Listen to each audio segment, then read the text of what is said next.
Root cause analysis. In the fast-paced setting of obstetrics and gynecology, errors and unintended outcomes happen all too frequently. We know from experience, prior medical errors, and engineering science that unless we investigate the causes of our errors, determine the factors involved, and identify what changes will prevent them, there is too much risk of history repeating itself. In this module, we will learn how to perform a root cause analysis using the Fishbone analysis and the 5 whys. The term root cause analysis, or RCA, has been coined as a tool to investigate the causes of error in order to determine their origins or roots. Almost always, we find there are a number of factors in our system which have led to the unintended outcome. Because errors are so frequent in medicine, a framework has been developed in order to look at a number of potential causes.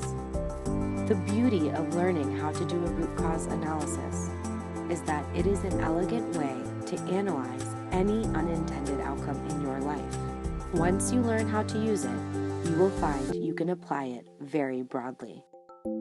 The template for the root cause analysis is the Fishbone Diagram, sometimes also called the Ishikawa, after the Japanese engineer who developed it.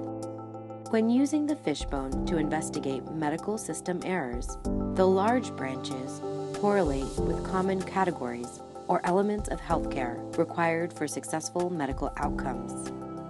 Any or all of these systems, when failing, can lead to medical error. Another framework to apply to the RCA is using the 5 whys. The goal of the 5 whys is to get to the root of the problem. To successfully understand any error, you will need to ask why at least 5 times. Let's give it a simple application. I wanted my patient to have her blood drawn. When I looked up the results, I can't find them in the system. I call the lab and find out her blood was never drawn. Why didn't my patient have her blood drawn? Well, it turns out she didn't have a lab slip. Why didn't the lab slip get printed? The lab test was never ordered. Why wasn't it ordered? Did the medical assistant or nurse know to order the test? Why didn't the medical assistant know to order the test? I forgot to communicate to the medical assistant to place the order.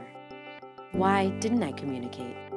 There is no time or forum to communicate effectively to the medical assistant when I am running to see patients every 15 minutes, and so lab orders sometimes get dropped. Once you determine what the root causes are, you can begin to understand what processes are already in place to prevent this error in the future, and what system you need to create to prevent these same errors from happening again. Generally, the more serious the error, and the more people or teams involved, the larger the number of people who participate in a formal root cause analysis. Today, you will do your own root cause analysis on a patient who was wrongfully operated on. As you watch the video of the unfolding medical events, you want to evaluate the characteristics, behaviors, and factors of the patient, the providers, the process, the medical organization, and the equipment. Take notes in your fishbone diagram of what could have led to the medical error, and be ready to discuss at the end of the video. Good luck!